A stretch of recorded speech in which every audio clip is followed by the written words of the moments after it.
Media के भाइयों को, बहनों को, सबको प्रणाम है। और मैं यही कहूँगी कि महिला अस्मिता, आत्मसम्मान और उनके स्वाभिमान को चोट पहुँचाने, महिलाओं को लज्जित और अपमानित करने का कांग्रेस का पुराना कल्चर है।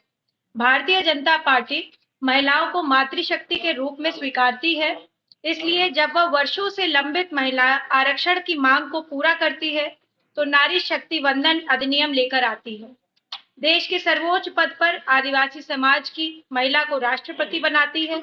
महिला सशक्तिकरण को आगे बढ़ाने के लिए इज्जत दर लखपति दीदी योजना लाती है। इसके विपरीत कांग्रेस हर समय देश की महिलाओं को लगातार अपमानित करती रहती है।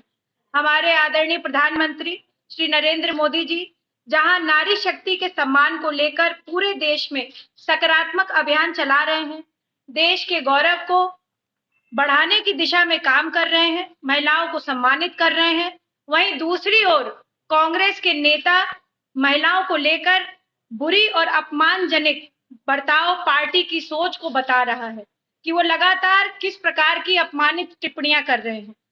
महिलाओं का अपमान करना कांग्रेस के डीएनए में है। मथुरा में कांग्रेस की ही नेता प्रियंका चतुर्वेदी को भी अपनी अस्मिता को और मान सम्मान को बचाने के लिए कांग्रेस छोड़नी पड़ गई थी।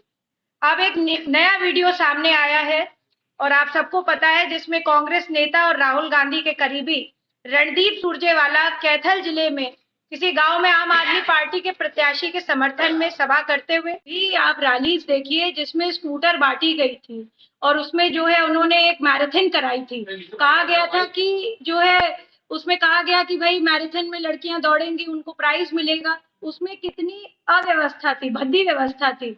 और उन्होंने यह बात बार बार कही कि लड़की हूँ, लड़ सकती हूँ, और उन्होंने बार बार ये बात अपने मंचों से कही और उसी कार्यक्रम में कितनी लड़कियों को चोट लग गई, कितनी बच्चियां घायल हो गई। तो यह दोहरा चरित्र है इनका। कभी ये लोग कभी नहीं कर सकते महिलाओं के लिए। अगर इतना ही है तो इस तरीके की टिप्पणी इनके स्पोक्स पर्सन से, इतने सीनियर लीडर से कैसे आ सकती है? क्योंकि पार्टी का प्रेशर है इनको कि हम जो भी चाहें किसी के बारे में भी कुछ भी बोल सकते हैं, और ये इनकी सोच परिलक्षित करती है। इतनी इनकी प्रतिबद्धता ये नहीं है कि हम महिला आरक्षण के लिए या हम महिला सुधार के लिए या वुमेन एम्पावरमेंट के लिए काम करें। इनका बस ये है कि किसी भी तरीके से हम न्यूज में बने रहे, क्योंकि कांग्रेस अब समाप्त होती जा रही है, लोगों को उसका असली चेहरा पता चलता है। उन्होंने जो है हमारी मिस वर्ल्ड जो है मनुषी का बहुत मजाक उड़ाया था। कहा जो है बीजेपी को इस बात का एहसास होना चाहिए कि भारतीय मुद्रा का विश्व भर में वर्चस्व है। देखिए हमारी चिल्लर भी मिस वर्ल्ड बन गई, ये बात उन्होंने बोली थी। तो इस तरीके की बातें जो है बड़ी मतलब स्वाभाविक रूप से जो है कांग्रेस पार्टी चलाती रहती है, बोलती रहती है, इसके लोग बोलते रहते हैं, उसके बाद फिर माफी मांग लेते हैं। तो ये बड़ा दोहरा इनका चरित्र है। और ये जो उदाहरण दिए हैं, सिर्फ ये नहीं, कांग्रेस नेता राहुल गांधी, दिग्विजय सिंह, अभिषेक मनु सिंघवी के साथ इंडी गठबंधन के नेता आजम खान सहित कई लोगों ने महिलाओं को लेकर के अमर्यादित टिप्पणी करी है, करते रहे हैं।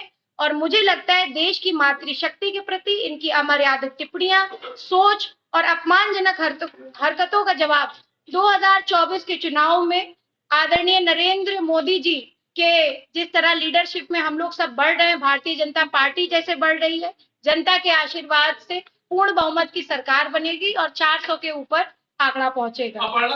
आपको पता है ये बात कि जो है चिराग पट्टायक जो कांग्रेस आईटी सेल का सदस्य था, उसको जो है पूर्व सहकर्मी के साथ छेड़खानी के आरोप में गिरफ्तार किया गया था। हालांकि बाद में जमानत पर उसको छोड़ दिया गया था। चिराग जो है कांग्रेस अध्यक्ष राहुल गांधी के करीबी थे और चिराग पर कांग्रेस के सोशल मीडिया सेल में काम करने वाली ही एक महिला ने यौन शोषण का आरोप लगाया था। पुलिस में शिकायत दर्ज होने के बाद आईटी सेल की 2 महिला सदस्यों ने अपने पद से इस्तीफा दे दिया। तो यह और भी बहुत सारे किस्से हैं कांग्रेस पार्टी के, जो महिलाओं के प्रति जो है लगातार अपमानजनक जो है उनके व्यवहार को दर्शाते हैं। और ये बड़ी अजीब सी बात है कि जिस महिला पार्टी, मैं कहूंगी सोनिया जी उसकी पार्टी की सर्वे सर्वा है, उस पार्टी में इस प्रकार की घटनाएं हो रही है। तो ये बड़ी शर्मिंदगी की बात है कांग्रेस पार्टी के लिए। फिर से बताती हूँ, कांग्रेस सरकार के मंत्री की महिलाओं के साथ गलत हरकतें जब सामने आई, एक महिला पत्रकार ने ही डेली ओ में आर्टिकल लिखा है कि कांग्रेस की यूपीए सरकार के दौरान किस तरह से मीडिया के चहेते एक केंद्रीय मंत्री उनके साथ अश्लील हरकत करते थे। ऐसे बहुत सारे हैं। शांति धारीवाल के बारे में मैं कहूं, वह कांग्रेस सरकार में मंत्री थी और अशोक गहलोत के सबसे करीबी शांति धारीवाल ने भरी विधानसभा में कहा था राजस्थान मर्दों का प्रदेश है। कमलनाथ जी पे जो है कहा गया कि वो तो सीरियल ऑफेंडर हैं। पूर्व मुख्यमंत्री थे मध्य प्रदेश के, उन्होंने बीजेपी की एक महिला नेता के लिए अभद्र शब्दों का प्रयोग किया था। इसके पहले भी उन्होंने विधानसभा के चुनाव के दौरान महिलाओं को सजावट का सामान कहा था। तो अभी तक कैंडिडेट डिसाइड नहीं कर पाए हैं। राहुल गांधी प्रियंका गांधी लड़ेंगे थे, ये भी नहीं कर पाए। देखिए, वो इसीलिए नहीं कर पाए क्योंकि हर व्यक्ति को कांग्रेस का असली चेहरा पता चल चुका है और हर व्यक्ति यह जानता है कि ये लोग जो है सिर्फ जो है झूठ बातें बोलते हैं और हमेशा जो है लोगों को गुमराह करने का बात बोलते हैं। और इस तरीके की, क्योंकि आप जैसे मीडिया के लोग इतने अच्छे हैं और मैं समझती हूँ कि जनता के सामने इनका जो है सच उजागर हो रहा है कि ये लोग इतनी चीप बातें कर रहे हैं, इतनी अपमानजनक बातें कर रहे हैं महिलाओं के लिए, चाहे कई विषयों पर लेकर के चलिए। तो इस तरीके का इनका सच उजागर हो रहा है, इसलिए यह उस परिस्थिति में नहीं है कि यह अपने ही कहीं जो है लड़ सके।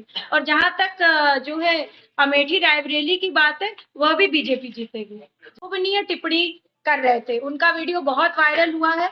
उनके जो शब्द हैं मैं आपके सामने नहीं बोलना चाहती हूँ इस मंच पर जो है बहुत ही ज्यादा अपमानजनक शब्द थे।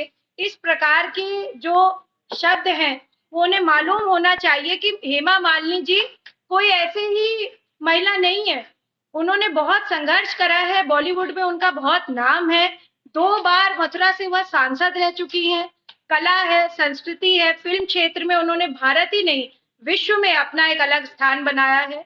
और मेरी चुनाव आयोग से ये अपील है कि इस मामले में सुरजेवाला की अमर्यादित टिप्पणी पर संज्ञान लें और उन पर कड़ी कार्रवाई करें। नहीं होनी चाहिए। अभी हम लोग महिला सशक्तिकरण की बात कर रहे हैं और क्योंकि आपने यह सवाल किया है, मैं बोलना चाहती हूँ। मैं आदरणीय प्रधानमंत्री जी के जो उद्देश्य हैं उनको पूरा करने के लिए मैंने भारतीय जनता पार्टी ज्वाइन करी।